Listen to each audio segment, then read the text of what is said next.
Entonces ahí está la casa donde nací, en un lugar que entonces era médanos, oscuridades, malezas y misterios, y que ahora es un paisaje prolijo, recortado, geométrico. La casa está muy lejos y muy cerca, porque esta casa donde estamos es también como la prolongación de aquella casa que entonces era mía, y por eso estar aquí bajo este techo equivale para mí a algo muy especial. Es el principio de mi vuelta a casa.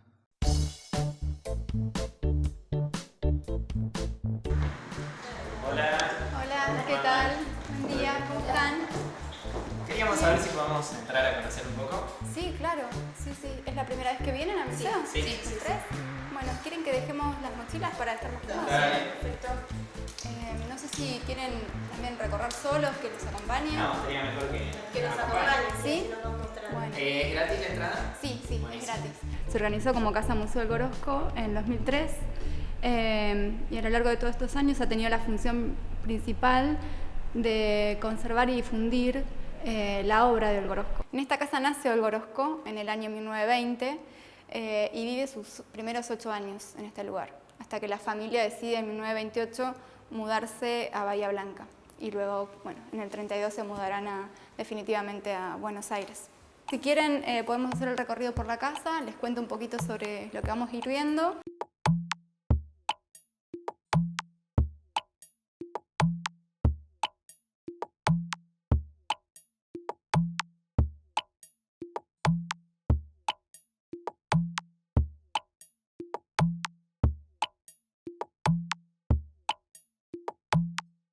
Y bien, en esa casa empecé a escribir cuando solo sabía hablar. Ese era un mundo exclusivo, ya era un mundo donde la literatura era de vanguardia y ella empezó a experimentar con esas vanguardias, fue protegida por ese grupo y entonces ya muy rápidamente, ella misma lo dice, yo tuve la fortuna de muy rápidamente entrar en contacto con gente de la revista Sur, con el mundo literario de Buenos Aires. Ya había sido muy rápido su camino.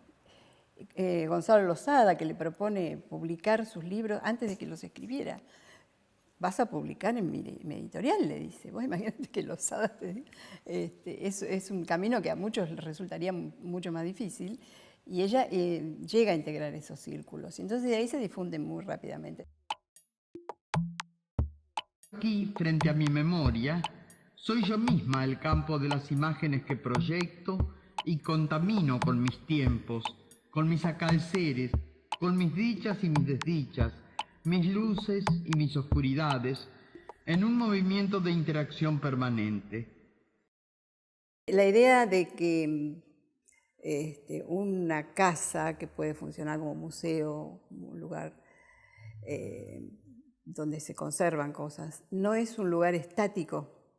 Creo que hay una idea contemporánea del museo como dinámico, ¿no? como vivo. Contradiciendo un poco esa cosa tradicional de que el museo es un lugar donde está todo ya terminado y, ¿no? Y ya no puede haber más movimiento. Al contrario, yo creo que las fotografías, los libros son voces que están vivas y que todo lo que la recuerda a ella acá la instala como presente vivo. Este mismo objeto que es el documental, estar hablando de ella aquí, creo que también es parte de la dinámica, ¿no? Esta casa forma parte de su historia y de su literatura. Es indivisible. Bueno, y ahora vamos a recorrer un poquito lo que es nuestra sala de exposiciones temporarias. En este momento tenemos una exhibición de pinturas de una artista de General Pico que se llama Mariana Villada. Bueno, como verán, trabaja pintura en gran tamaño. Digamos, lo que generalmente sucede en estas salas es como un espacio más bien de experimentación de artes contemporáneas, sobre todo de artes visuales, pero también de performance, fotografía, bueno, cine. Es un lugar dedicado como a esto, a nuevos lenguajes de las artes. Estos eran 3 espacios individuales. Uno era la habitación, como la habitación de los padres de Olga Orozco, y en este lugar donde estamos ahora era el comedor de la casa. Bueno, y el de la esquina era la oficina del padre de Olga Orozco. Como les contaba al principio, esta casa ha ido mutando de funciones. Fue la casa natal de Olga Orozco, con esa disposición que les comentaba. Siguió siendo luego casas de otras familias, y en los años 90, más o menos para el centenario de Toay, el año 94, es que este lugar se pone en venta. Nosotros estábamos formando la comisión trabajando en la comisión del centenario, y esta casa estaba prácticamente abandonada. Un día estábamos otra vez reunidos acá y apareció Carlos Tabela, que era el intendente, y diciendo que estaba Olga, que nos quería conocer. Así que bueno, ahí empezó ella a trabajar con nosotros, a interesarse. Fue cuando dijo que ella iba a hacer todos los trámites en la parte de Cultura de la Nación para conseguir el dinero para comprar la casa. Cuando la casa pasó a ya ser patrimonio del Estado, entonces ahí es donde todos coincidimos en que tenía que ser la casa de Olga Orozco. Porque realmente ella fue el alma de que esto quedara acá. Pero tenía que ser en Toay, porque ella, que llevaran a otro lado, y eso con las cosas de ella, por ejemplo, ella inclusive en el testamento lo decía, que todo lo que ella por testamento donaba para la casa, entre ellos los 5.000 volúmenes, era siempre y cuando la casa funcionara en la casa que había sido su casa. Eso lo ponía siempre como condición. Ella no vuelve físicamente, pero está siempre en esta casa, y lo dice porque ha ocupado en su vida muchas casas, se ha mudado muchas veces, pero siempre lleva en sí la primera casa, que es esta, la casa que albergó a su familia y donde vivió quizás sus años más felices. Cuando me fui de Toay, la casa siguió andando en mis sueños, en mis insomnios, en mis poemas. Y la encontré en cada casa donde viví. A veces reducida a una pared, a una ventana, a un perfume secreto. A veces cortándome el paso desde un corredor donde no había nada, abriéndome una puerta en cualquier pared, poniendo una habitación dentro de otra donde apenas cabía. Es un símbolo permanente para mí.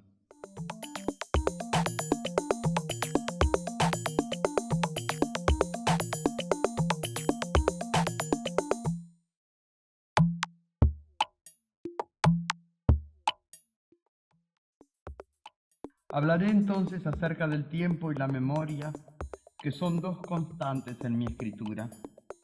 Y tal vez estas anotaciones expliquen muchos nudos, muchas interrogaciones, muchos retornos que se presentan en ella con insistencia, aunque con distintas máscaras. Vamos a pasar a lo que fue la habitación de Olgorosco. Ella nació en este lugar en 1920 y vivió sus primeros 8 años. En esta habitación que compartía con su hermana Yola, van a ver algunas fotografías de su familia, de sus primeros años. Digamos, pero sobre todo nos gusta, más allá de, digamos, de identificar estos espacios con su uso original, lo que nos interesa es identificar como algunos lugares de la casa en donde, bueno, la realidad física y la realidad de la literatura del Olgorosco se encuentran. Entonces estos espacios se vuelven simbólicos. En este caso, para nosotros la habitación tiene sobre todo un espacio simbólico muy importante, que es la ventana que da hacia el jardín y puntualmente en el jardín el cerco de tamariscos. Digamos, hay muchas referencias literarias al espacio del jardín y hay una puntual al cerco de tamarisco y a lo que Olga Orozco desde niña se imaginaba que sucedía en ese lugar. Para todos nosotros, en nuestros primeros 8 años tienen que ver, o en nuestra primera infancia, tiene que ver en la manera en la que aprendemos a descubrir el mundo. Nosotros decimos, bueno, Olga Orozco aprendió a descubrir el mundo en estos 8 años que vivió en esta casa. Ella entra por ahí, viene para acá, ya directamente como si nos ignorara a todos los que veníamos atrás de ella. La ventana, ella la abre, se apoya así y ahí se queda. Ahí se queda. ¿Te imaginas? Uno no puede preguntar mucho, averiguar, porque no sabe en qué situación la pone a ella, ¿viste? Pero después cuando nos contaba de cómo revivía toda la felicidad que durante 8 años vivió en esta casa. Era como si el espíritu de ella saliera de ella y volviera a recorrer la casa y volviera a ser niña. Era hermosa.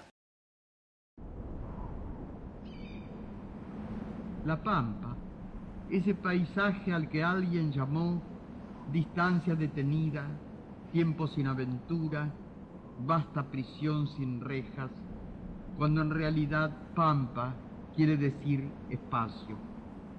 Y tal vez sea este espacio el que yo llevo en mi interior y en el que se producen mis proyecciones.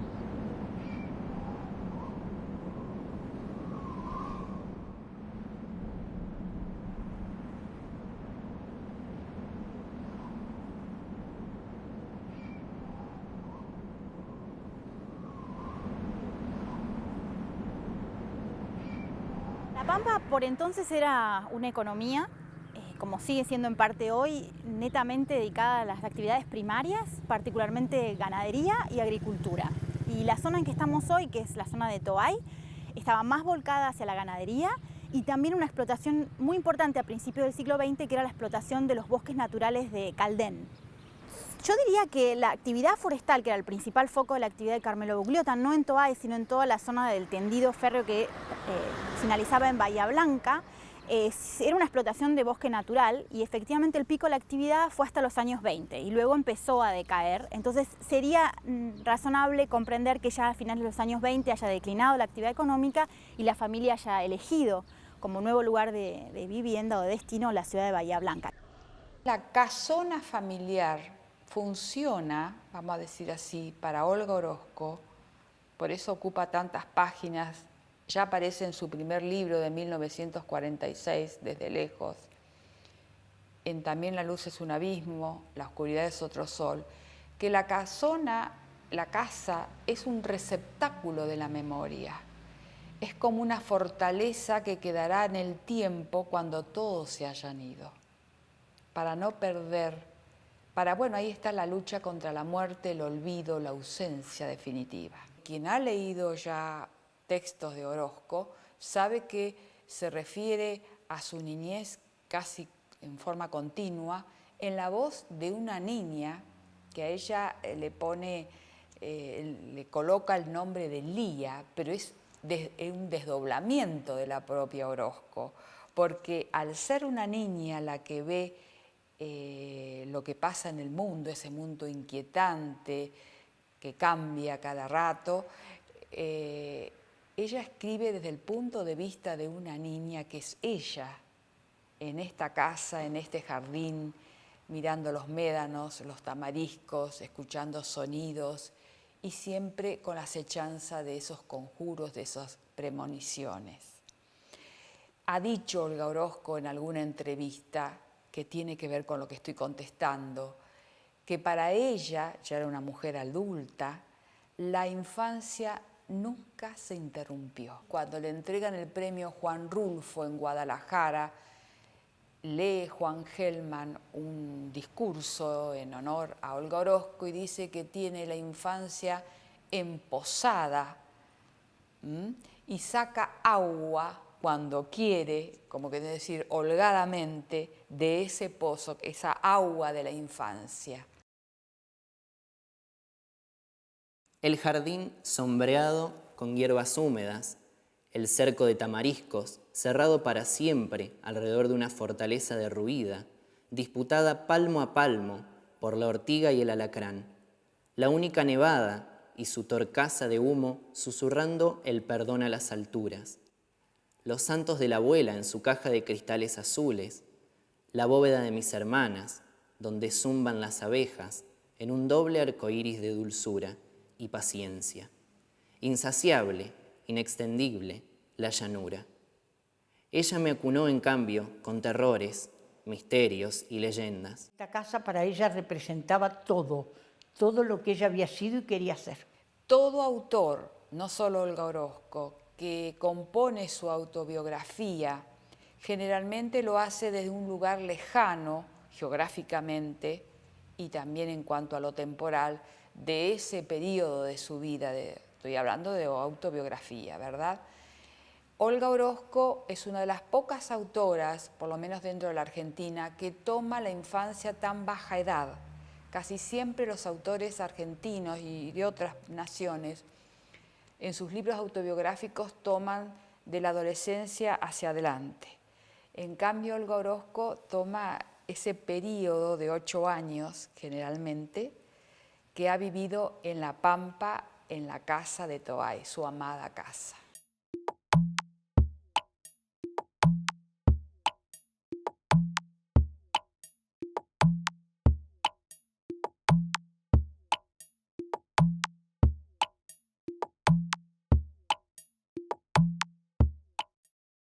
Por la mañana me depositaba incólume en el lugar de siempre, junto al mismo jardín.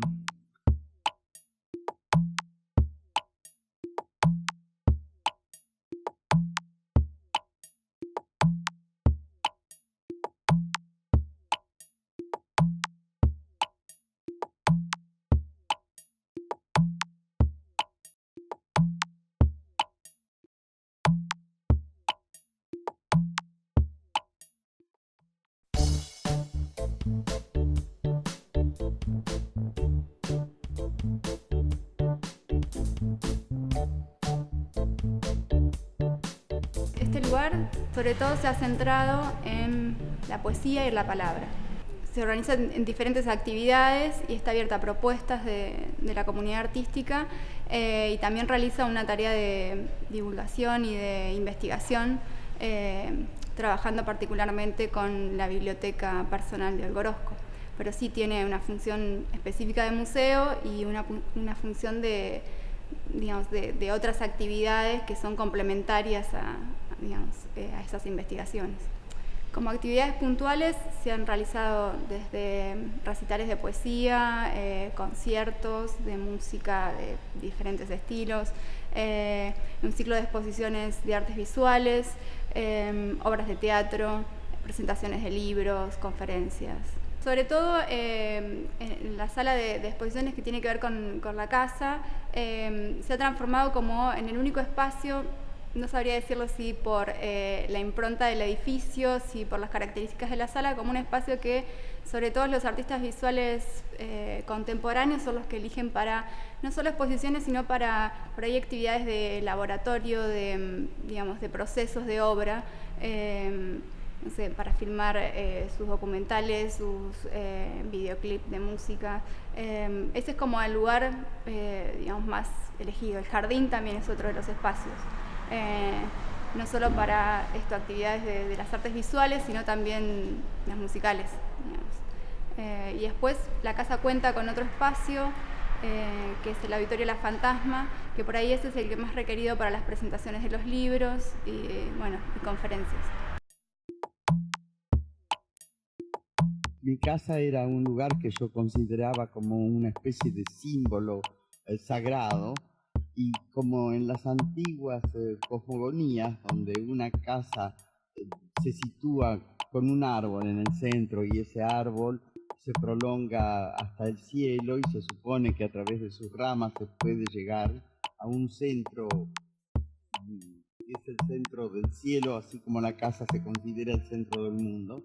Bueno, yo creía también que desde mi casa, si se me ocurría plantar el árbol y tenía suerte en poder ascender y que a una rama continuara otra y otra sucesivamente, podría algún día pasearme por el cielo. Ella quería que la casa fuera un lugar de actividades, que no fuera un museo donde están los libros ahí, nadie los puede tocar porque se rompen y cuidado y no se puede pisar y hay que estar calladito, ¿no? Como esa vieja idea del museo, como un lugar no sagrado, porque sagrados es, o sea, sino como intocable o no participativo, donde uno tiene que mirar como si fuera eternamente un niño de escuela a punto de ser retado por la maestra en la visita guiada, ¿no? ¡No toquen! O no, ahí no se puede pasar. No quería eso ella, ¿no? Obviamente no lo querría, nadie lo querría si dona una casa y una biblioteca. ¿Qué esperaría uno poniéndose en la piel de eso? Y que se use, que venga gente, que toquen los libros, que los lean, que los miren, que recorran la casa, que vengan a sentarse a leer, a escribir. No necesariamente que venga alguien a hacer una investigación, que también está buenísimo. Bueno, vengo a investigar la obra de Olga Orozco, me siento, trabajo con los libros, genial, eso buenísimo también. Pero también el hecho de estar. De estar, como es donar una casa y una biblioteca, es también de donar un espacio. A partir de eso está el hecho de que, bueno, hacer actividades en una casa, ¿qué implica? ¿Qué cosas se podrían hacer? Cuando se dice qué es mantener viva la obra de un poeta, qué es mantener viva su memoria, bueno, es mantener la conexión con esos temas que lo preocuparon y que lo preocuparon porque son los temas que nos preocupan a todos. Es así, recordar eso siempre.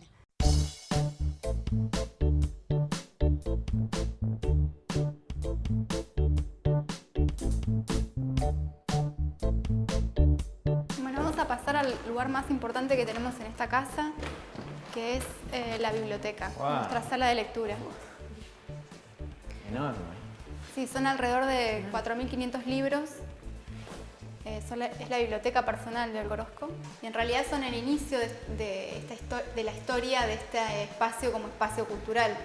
En una de las visitas de Olga Orozco a Toay, ella se entera de que esta casa está en venta y entonces ahí hace la oferta al gobierno de ese momento de que si esta casa se compra, se transforma en un centro cultural, ella iba a donar su biblioteca personal, o sea, estos libros, a la comunidad de Toay.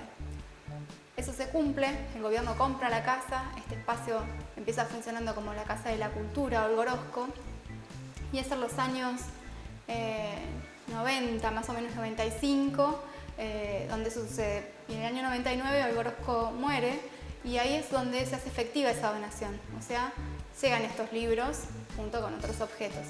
Lo interesante y lo que nos gusta remarcar, de alguna manera como la primera gestora de este espacio es Olga, porque lo que ella hace es una cláusula en su testamento en donde si este espacio, esta casa, deja de ser un espacio dedicado a la cultura, o sea, si algún gobierno quiere, digamos, utilizar este espacio como en dependencias municipales, por ejemplo, estos libros tienen otros dueños, eso está por testamento, tienen otros dueños, entonces, digamos, este patrimonio puede dejar de ser de la comunidad de Toay. Y por esa intención también que ella tuvo de que el municipio la recuperara, la provincia la tuviera, y sobre todo la decisión de dejar su biblioteca aquí como legado, bueno, yo creo que ella instaló de alguna manera su presencia, pero ya para la posteridad.